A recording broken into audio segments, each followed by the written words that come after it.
Hey, John. Eric, happy Wednesday night. Happy Wednesday night. Yes, it is. Yes, it Yeah, is. yeah. How you doing? Uh, I'm good. How was your Mother's Day? My Mother's Day was, um, I don't know the right superlative to throw at this, but Superlatives, though. I, yeah, Do you I win Mother's Day? splurged. I did win Mother's Day. I splurged and got the expensive prime um, filet mignon steaks Okay. from Okay. Costco. All right. Right. Okay. I was very excited about this because I wanted to see, hey, can I? Because you go to a fancy restaurant and you get, my wife Mm-hmm. loves filet, and so that's what she gets whenever she goes to Uh-huh. get a steak. Uh-huh. She loves it, And and you do as I good. Or I even like in the general vicinity. I did better. I No. I am so pleased with how they turned out. I had cut them; they were nice and thick and juicy. All I did was I only put salt on them. I have a what do they call it? Activated charcoal salt. That you so I all I had done was salted them and let them Okay. sit, and I waited until they were room temperature before I actually, well, close to room temperature before I put them on the grill. I grilled them slowish, and oh my goodness, they cut like butter. Oh, They really? were so tasty. I was uh, the family came around and praised me multiple times. That's fantastic. That's So, fantastic. and we had Well, other stuff for well, well Mother's Day, done. but that was the highlight. Okay. And now I'm like, do I really want to spend $60 on steaks again? Because they were so good. Oh, but But if you went to a restaurant, yeah. for five, a restaurant for five, if everybody got that Yeah, it would have been steak, like it'd be more than 200 60 bucks. bucks. But still, I mean, it was not cheap. But it was Mother's Day, and Right. that's what my wife wanted for Mother's Day was a nice barbecued steak, and so I splurged, and it was very tasty, and I was That's awesome. pleased with the outcome. That's awesome. What'd you do You for know, Mother's Day? you know where we went for Mother's Day dinner was pizza. Okay, pizza's good. there, I there's had a there's pizza there's a tonight. little bit more of a story behind that, but because in Saturday we were down in Corvallis Okay. for the state band competition, and last weekend we were down in Corvallis for that other band camp. And I mean, my wife and I lived in Corvallis for like 10 years or no, six Right, right. years. And we loved going to American Dream Pizza down there, which is very awesome because largely they have a pizza that nobody else has. And I have to admit, it's not a bad pizza, but it's not a normal pizza that my wife loves. Uh, what's not a normal pizza? I mean, It I've been is, to foreign countries that have pizzas toppings that I'm not fond of, but what is an American yeah. So dream this is, pizza that well, no other pizza Well, place no, has? American Dream has perfectly delicious and, in fact, wonderful pepperoni, sausage, Okay. normal Okay. pizzas. But the one that my wife likes is called the Edward Abbey, and it is pesto sauce, feta, Hmm. Okay. artichokes, and Mm. Kalamata olives, or not? No, no. Sorry, sun-dried tomatoes. Sun-dried tomatoes. So Okay. it's a very green pizza. And it's Yeah. it's good. It is good. Edward Okay. Abbey was like an early Oregonian. Anyway, I but like all those toppings individually. I have it's never tried all those it's toppings together totally on a it's pizza. totally worth trying at some point. But it's my wife's All favorite right. pizza, and Okay. we had literally just been in Corvallis for 2 weekends in a row, and did not go there. But it so happens that there is an American Dream Pizza. As far as I know, there's only the three places. There's two in Corvallis and one in Eastern Portland. And Okay. my for the Metropolitan Youth Symphony, they had their final spring concert for my son's orchestra on Sunday, Mother's Day, and we would happen to be in East Portland, and so we have had a very long few days, and my wife was very much like, I don't want to make any decisions. I just want to have a nice, as quiet a day as possible, given the fact that we have a symphony and all this other stuff. Right. I'm like, well, we've just been in Corvallis twice. We're going to be right over there, like just a couple miles away from American Dream Pizza. And she was like, that is perfect. There you go. So I was That's like, all you need. there you go. It is certainly not a filet and deliciousness that way, but anyway, yeah, it worked out well. So how did all the band competitions go? Mountainside, where our kids go, they took second in state. So nice. It was great. It was Saturday. So,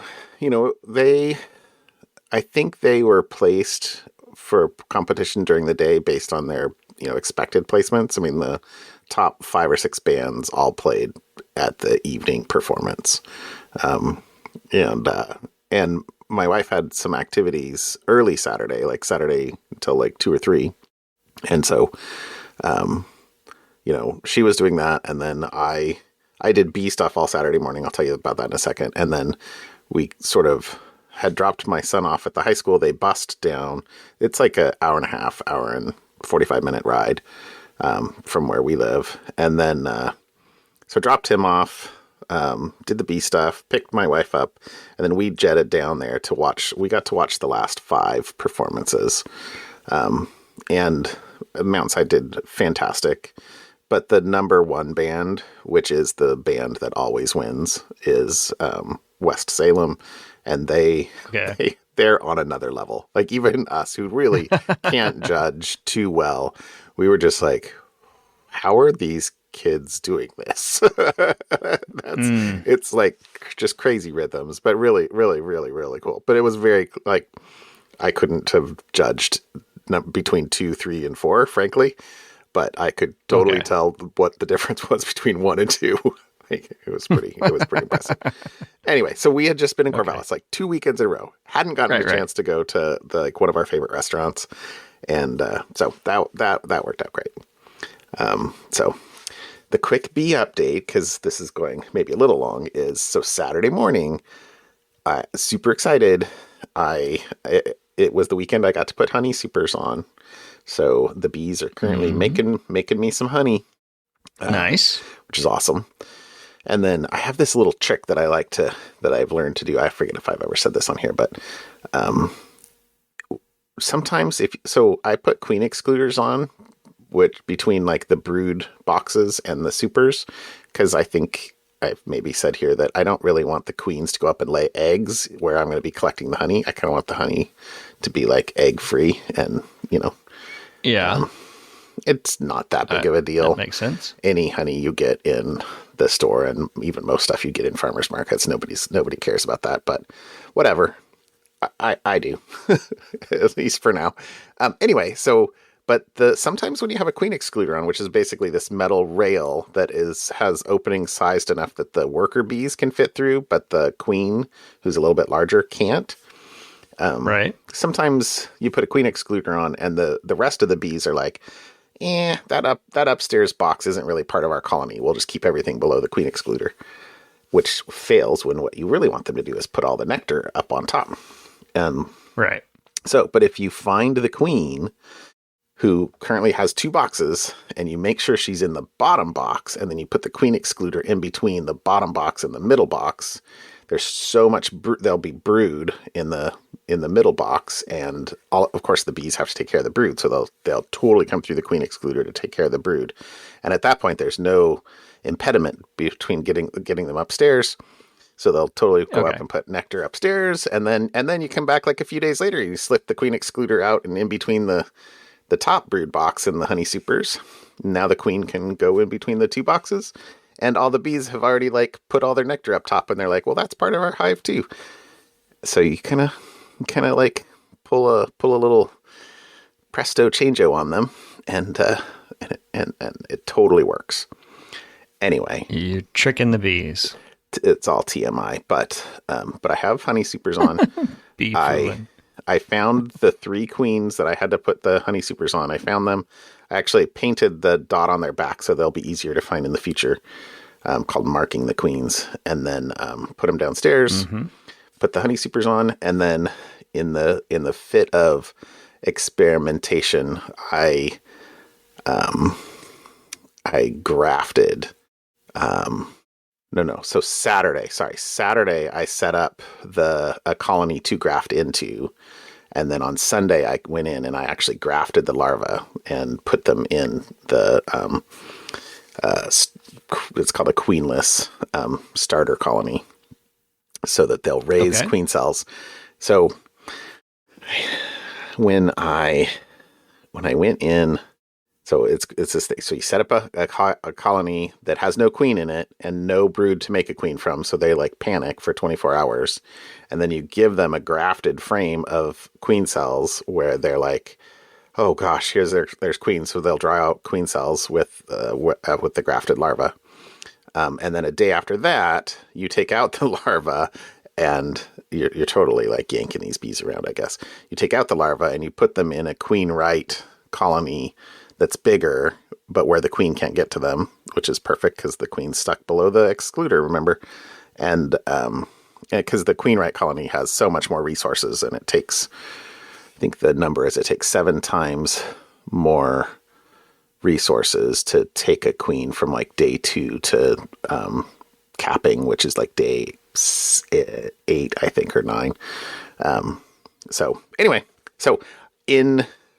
it's all on a schedule though, because the bees don't wait. So next Monday I have to prepare, and then Tuesday I have to take any queen cells that they have created and put them into other colonies. So I'm kind of on a schedule here, but at least as of Monday. So I created the colony on Saturday, grafted on Sunday. Monday I threw the queens over, or the cells over, into the queenless or queen right finisher, and then and when I looked, I think I tried to graft 16. It's like a full bar of 16 larvae, and I think that they had accepted and were kind of drawing queen cells out on 7 of them. So 7 is my current, cross my fingers, number for how many queens I might have in another 6 days. This sounds very complicated. Sorry. This sounds like several hours worth of YouTube videos. Oh, many. I've watched so many YouTube videos on this stuff. It's ridiculous.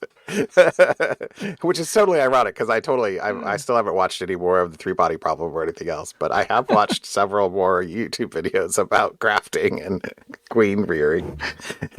Well, did you at least get to go out and see the Northern Lights? They were visible. I don't know how you saw them. I went out. I did not see them. Maybe I just didn't know what I was looking for, but I have 100% seen the Northern Lights growing up. Yeah. Many times. Well, being from Alaska, I would question if you hadn't. But no, so the trick was, because my boy was like, Dad, you got to come out. So we went out, and I'm looking, and I can kind of see a little bit, if I'm looking, because I know what I'm supposed to be looking for. So I don't know for sure if it's my eyes showing me what I think I want to see, or, because it's in our neighborhood and we have street lights. A lot of light pollution. It's not super bright light pollution, but it's enough to kind of be in the way a little bit. And says, Dad, so he shows me his phone. He goes, here's the trick. Turn your exposure all the way up on the iPhone. And on the iPhone, as he turns the exposure all the way up, the colors start to pop and they become very visible. So the naked eye, really?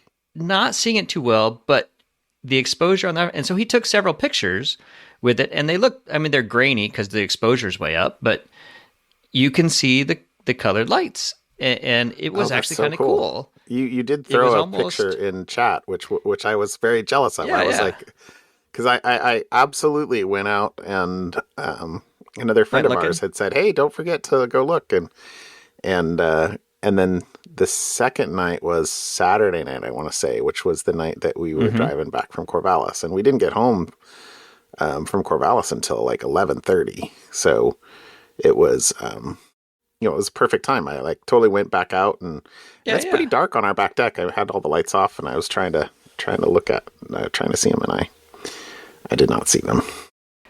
yeah. But I that was my boy's trick. that is very He showed exciting. me, and it was pretty cool. So, and then I don't know if you remember seeing that. So a friend of ours from work took some pictures. I think with a much nicer camera. I think cameras were able to pick up the light a lot better than Yeah, the naked eye. So, yeah, anyways, yeah, for sure, it was kind for of cool sure. seeing the northern lights. That's pretty cool. Yeah, I wish that I had realized the camera trick Saturday night because I could have tried that, but anyway. But no, I All missed. I right, missed. you got a follow up. I see. I did. I threw a thing in follow up here. This is a very long post by a very well known security researcher, Kevin Beaumont, Gossie the Mm-hmm. dog, who was sort of breaking down the Microsoft memo that I talked about last week. And The we're all in on yeah, cybersecurity. cybersecurity is job number Yeah, one. And yeah, yeah. so, this is interesting in a couple of places or in a couple of ways. The first of which is that, you know, he's very much a security practitioner, used to work at Mm-hmm. Microsoft, was not a big dog at Microsoft, was a very little dog at Microsoft, but left Microsoft when, and he's not really thrown a lot of rocks or anything like that, but he hasn't been 100% silent either about like, hey, people have challenges, and Microsoft has a lot of challenges too. So anyway, I pulled out there was a bunch of good stuff in here. For follow up, I don't know. I can't read everything that I pulled out, but so here's a couple of things though. He's also a very good author, or a very good writer, I should say, perhaps. Okay. You know, very easy read and funny in my opinion. So, so he's relatively supportive in this, just in sort of the overall theme. So here's a quote. I'll say up front, it's a great email. I think Satya and Charlie are killing it with messaging. Frankly, everybody likes to talk about cybersecurity and pretend it's super interesting until they actually have to do it. Because cybersecurity is, frankly, major boring and far too expensive stuff.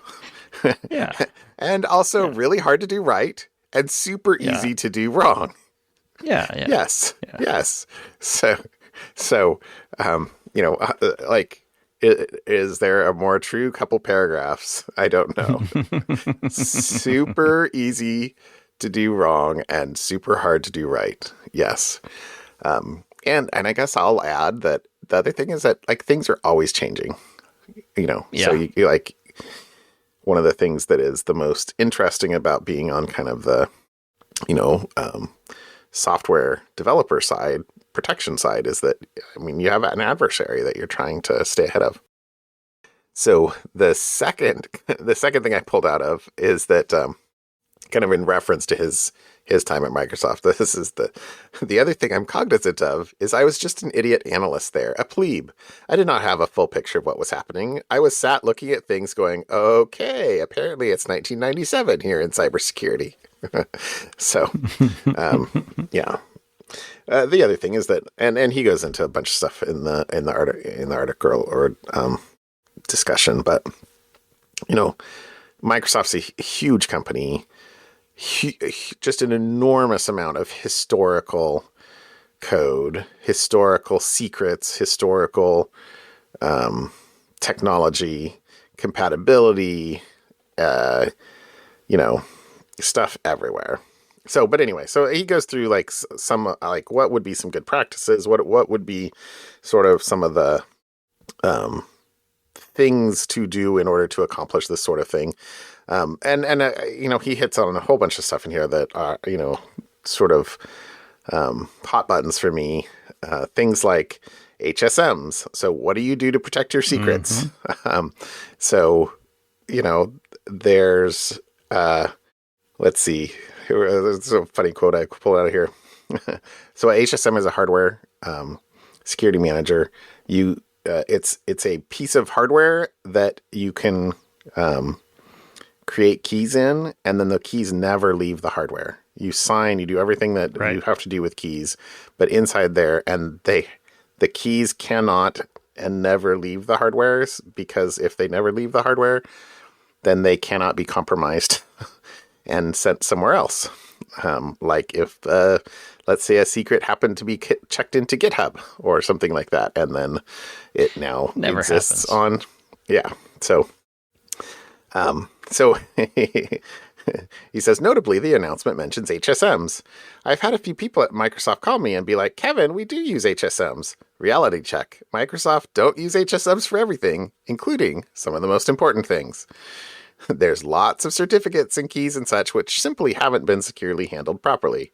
I know a bunch of this infrastructure is really old, but, well, the world grew up, and the steps other orgs had to take a decade ago are also steps Microsoft needs to take about a decade ago. HSMs are hard to implement and use, in some cases incredibly so. I'm 25 years into corporate security and have the scars, but either make a better solution or suck it up and implement them 100% of the time with deeply sensitive material. Yeah. Mm-hmm. Here's another thing. So protect tenants and isolate production systems. You might look at this and think Microsoft has the best security in the world. Of course they already did this. There's always work to be done, and the path Charlie outlines in his blog is spot on for focus areas. Does everybody need to be local admin? Can attack surface be reduced for many people? If it was me, I'd bring in somebody like PwC, PricewaterhouseCoopers, and say, don't red team us, just roast us on our day-to-day security practices in the trenches before China does. Anyway, there's there's so much good stuff in here. But just kind of the last thing I'll kind of pull out of the bottom. It says, to spell it out, security debt has piled up, and internal corporate security at Microsoft isn't where it needs to be for the world's most important and targeted software company. Hindsight is easy. Doing the right thing is hard. Microsoft products and services should be the safest choice to use for business leaders and community groups. I think that's a competitive advantage to end up at, but frankly, and more importantly, I think it's the right thing to do. And I think if Microsoft delivers on this strategy, it can deliver that vision. So anyway, the article, it's topical from my topic from last week, but I really enjoyed that. So there's a bit of a follow-up there. Could have been a topic. I pulled enough quotes out of it to be a topic, but it's a good one. Well, my topic is nowhere near as meaty. Okay. Or entertaining. No. So this was a first for me. So the FCC, Federal Communications Commission, has officially designated a robocall threat actor. So not like a group that's trying to target with ransomware or other types of things, or what was it, Lockbit that we talked about last week. This is a robocall, a group that makes a bunch of scam phone calls are now designated as a threat actor, and that name is Royal Tiger. Tiger. Okay. Why? If you hear about Royal Tiger? I am not 100% sure, but I think it's due to the locations they're operating out of. So it's a group of bad actors that are operating out of India. So I think that's maybe the Tiger. UK, United Arab Emirates, maybe that's the royal part, and the US. And they place robocalls impersonating government agencies, banks, utility companies. They use spoof phone numbers, make calls pushing fake credit card interest rate reduction offers, among other things. And this technically, I guess, could be follow-up. because I'm pretty sure maybe a year ago we talked about a telecom, Great Choice Telecom, that was previously sent cease and desist letters from the FCC because they Oh, this were, was about the election interference in, what was it, yeah, New Hampshire? yeah, maybe that's it. So the Texas, maybe I'm confusing the two, but they it's a Texas-based telecom company that is placing the calls for this. They get paid to do these calls for this other company, and they're the ones placing the illegal spoofed robocalls. And so the FCC chairwoman says no matter where they originally come from, junk robocalls designed to defraud or harm consumers need to end. We will continue to look for new ways to fight these illegal scams. And so the whole point of officially designating the robocall threat actor Royal Tiger apparently is a move to help international partners and law enforcement more easily track these individuals and entities behind these repeated robocall campaigns. Similar to how you attribute different malware campaigns or whatever to certain threat actors. Mm-hmm. Now hey, those type of robocalls are coming from Royal Tiger, or we're going to attribute them to Royal Tiger. So it sounds interesting. So that's the thing I brought this week. Looks interesting. We're starting to call junk spam phone calls threat actors. Well, it'd be nice to actually have some action taken against them. It says the Royal Tiger Group, allegedly led by Prince Josh Venthal. Prince? I don't know where he's a prince of. I'm going to go United Arab Emirates. Babsar. Yeah. So rapid follow-up. The New Hampshire thing, it was New Hampshire, and it was in February. So it was just a couple months ago. It wow, time flies. Seems like it was farther longer ago than that, but anyway. All right. Okay, well, go ahead, FCC, take some more action. It makes us see some consequences. Yes, please. My topic for tonight, topic was the ransomware attack against the Ascension hospitals this past week. So, I don't think I saw this one. Yeah, there were a bunch. There were a bunch of, so it says, let's see, it says that Ascension is a St. Louis, I guess, based non-profit network that includes 140 hospitals in 19 states. Although I did not see, I couldn't tell if they said in here, I don't remember reading in here exactly which or how many hospitals were impacted. But it does say that they were having to divert ambulances from, quote, several of its hospitals following a cyber attack. It was, I think, a week ago today. It was last Wednesday, was the first information. And there were some links I saw from a few days ago. The CNN article I'll link in here was last updated on Friday. It was a couple days old at this point.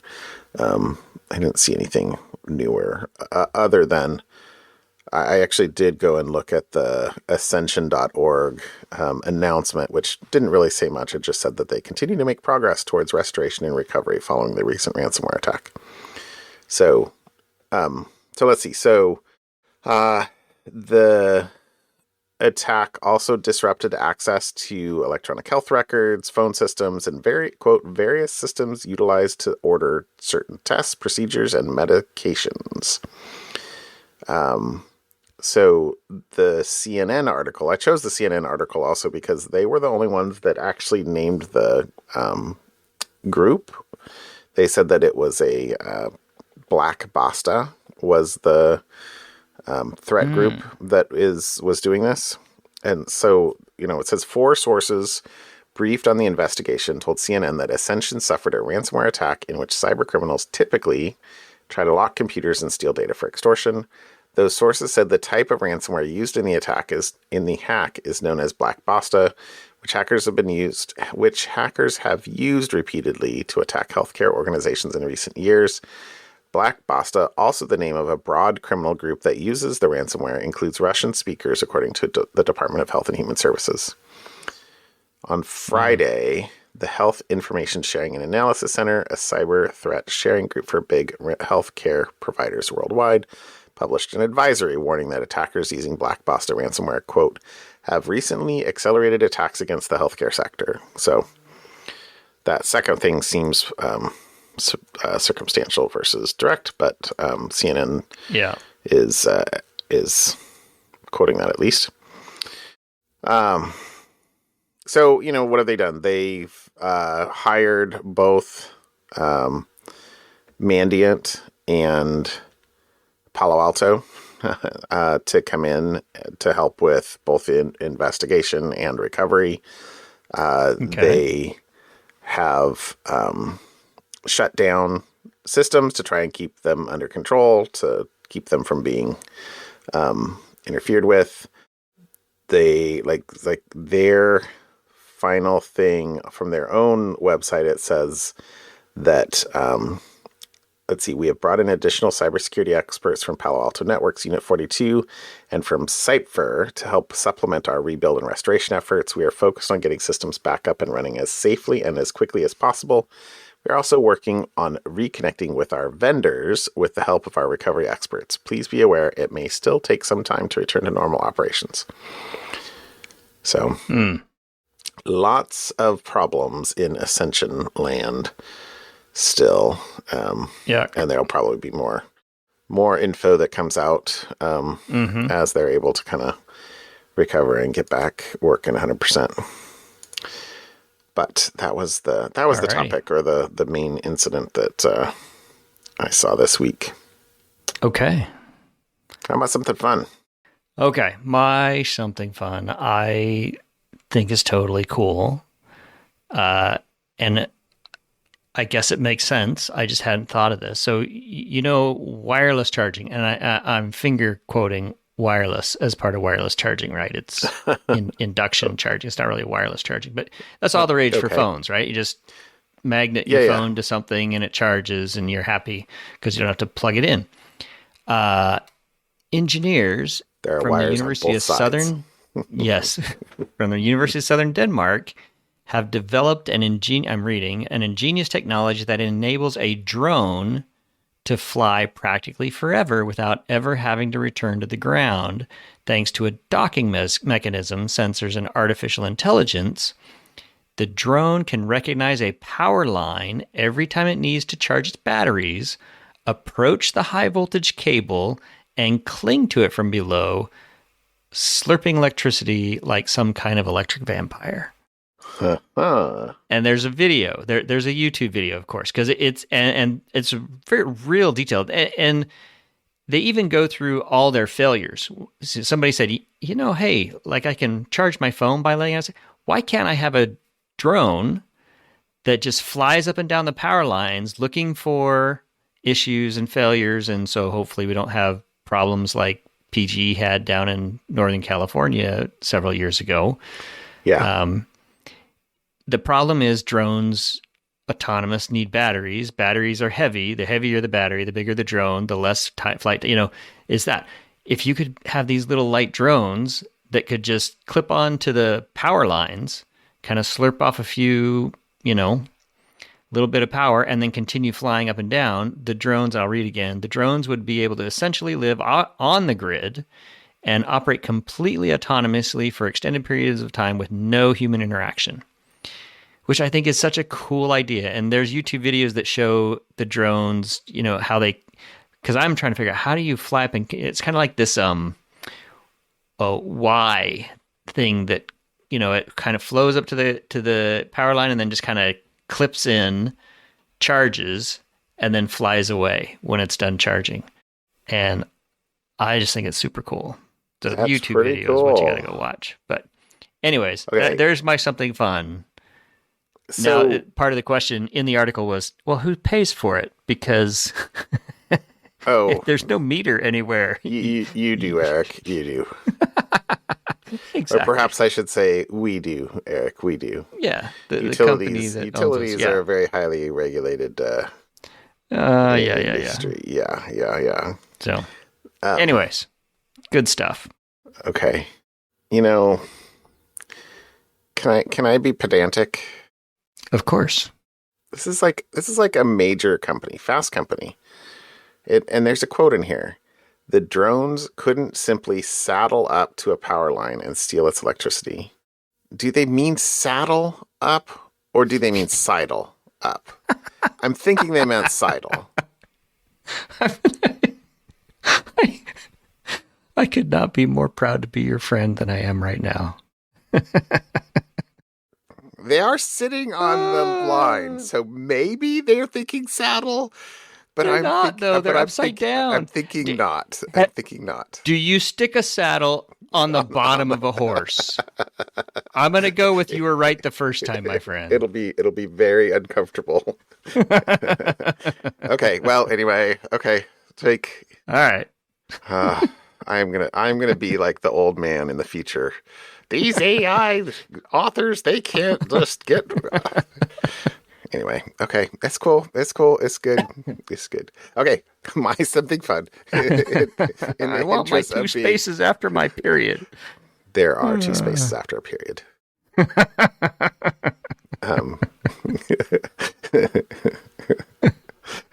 Now I'm the Pluto is absolutely a planet. Anyway, okay. Okay. All right. So my something fun. I totally did one of these like at some point in time. I don't remember when, but this is my something fun is another article by what the heck is his name? Patrick McKenzie, I think. Yes, Patrick McKenzie. It's on the site bitsaboutmoney.com. And oh yeah, I mean this article I threw it into Slack a couple of weeks ago, I think, but it's called The Business of Wallets. And I just find this fascinating, just fascinating about the incentives and how companies make money on transactions. Because especially in today's day and age, trying to it's all about trying to slurp off that 1/10 of a cent, right? Except it's not 1/10 of a cent. It's like literally like percentages of transactions. I mean, Visa and MasterCard and American Express have normalized, taking 1% to 3% of every single transaction in the entire United States and many places around the world for everything. Like it's literally like a percentage of all the GDP. It's amazing. But just like banks, that's where the money is. There's a lot of incentives to how do you become a wallet, and this is not a new thing, right? He doesn't really start. This is a super long article. Again, I can't pull everything out of this, but you should totally go read the whole thing. And then I don't know, you could do like a college level class on understanding everything. Like if you were to actually drill in on everything that's kind of referenced in here. Anyway, for many things, but because he talked about the enduring genius of PayPal, starting in the eBay days that, they would, let's see what it was said. PayPal would try to set their pricing historically about 2.9% plus about 30 cents, such it was above most interchange fees they'd eat moving money into the system. Then they would encourage users to keep that balance within PayPal, which, since PayPal kind of grew up with eBay, it was supernatural because, they were basically buying and selling. And I mean, I do this with Venmo today, right? I have a few dollar Venmo balance, and sometimes it's PayPal more than that for a while. Venmo. And that was actually mentioned in here. And yes, it is a good thing to do. So Uh, anyway, so it's all about trying to get a little bit of the transaction. So here's the, let's see, there's so many quotes in this that just like are very dry humor. So supercharging the margin possibilities by disintermediating the card ecosystems is the primary economic advantage of wallets capable of holding balances. Yes, you give us some of that sweet 2.9%. Mm-hmm. So it says PayPal earned nearly $500 million in interest on customer balances last year, because that's what many people would think is, oh, they make money on the balance. No. They make money on not paying or charging the transaction fees for moving money between people. Right. It says most of that is very high margin revenue, but it's not the ball game. The real prize is having vastly better economics on the transactions, which is one of the reasons why you may have noticed everybody's trying to get you to essentially give access to your bank with a ACH. Right.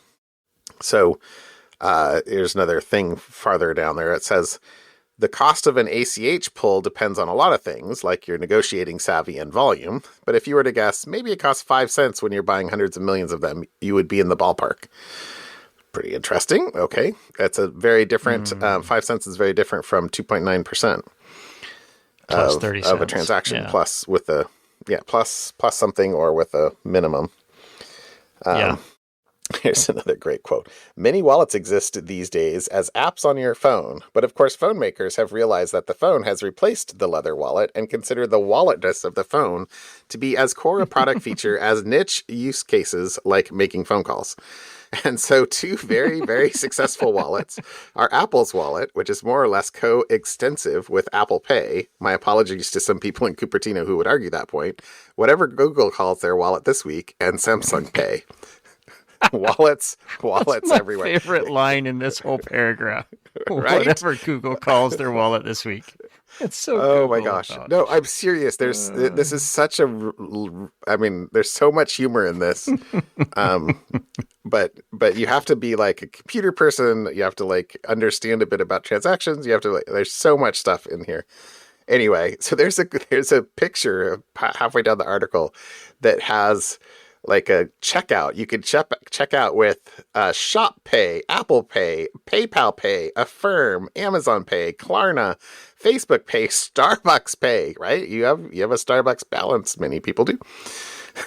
So anyway, and then referencing that there, he's like, so now put on your consumer internet product manager hat. Looking at that checkout list, here we have a number of different firms vying for the attention of a user where the experience between those firms all leads to essentially the same outcome. The user bought the good or service for a price from the business. Where there might be a bit of user preference, but where many users are highly persuadable. Do you know what a good internet product manager will say at this point? This smells like an ad business. Do you have any idea how much money ad businesses make? It's absurd. Oh my goodness. Anyway, okay, so there's so much good stuff in goodness. Here. I know. You're also groaning, but because it is worth it is groanable as well. It is 100%. But okay. Anyway, where do I actually want to go this? Because this is just a great article. You have to go read it. I pulled out so much other stuff, which it would just take too long. I shouldn't do that. But here's another thing about. He's talking about Stripe. Stripe has a product called Link, where they're basically trying, again, to disintermediate the credit card companies. And when you have a Stripe account associated with your, like an email, and they have a phone number so they can do a 2-factor authentication for you, you can check out at another business just with your email.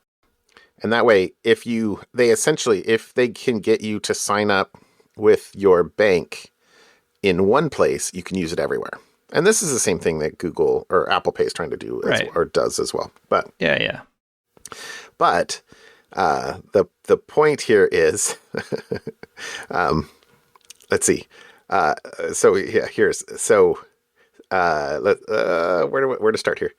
So it says a business can allow customers who start a checkout with them sharing identifying information like an email address to quickly reuse payment credentials that they linked in a previous transaction at that business or any other business using Link.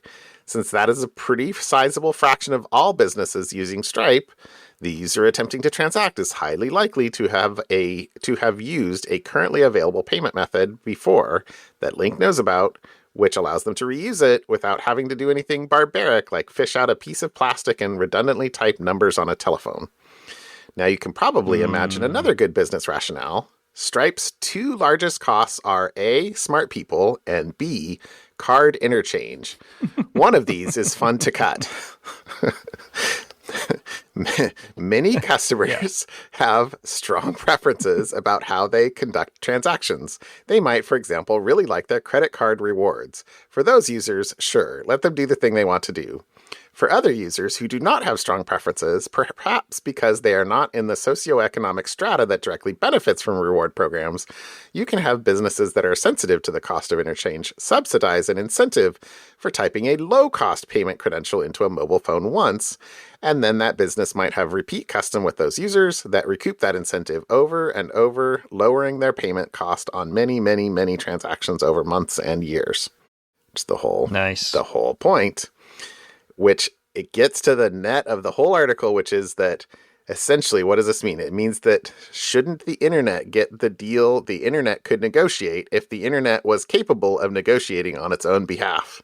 Stripe, as a side effect of a wallet-like product, enables a distributed, techno-social renegotiation of payment costs on behalf of the internet.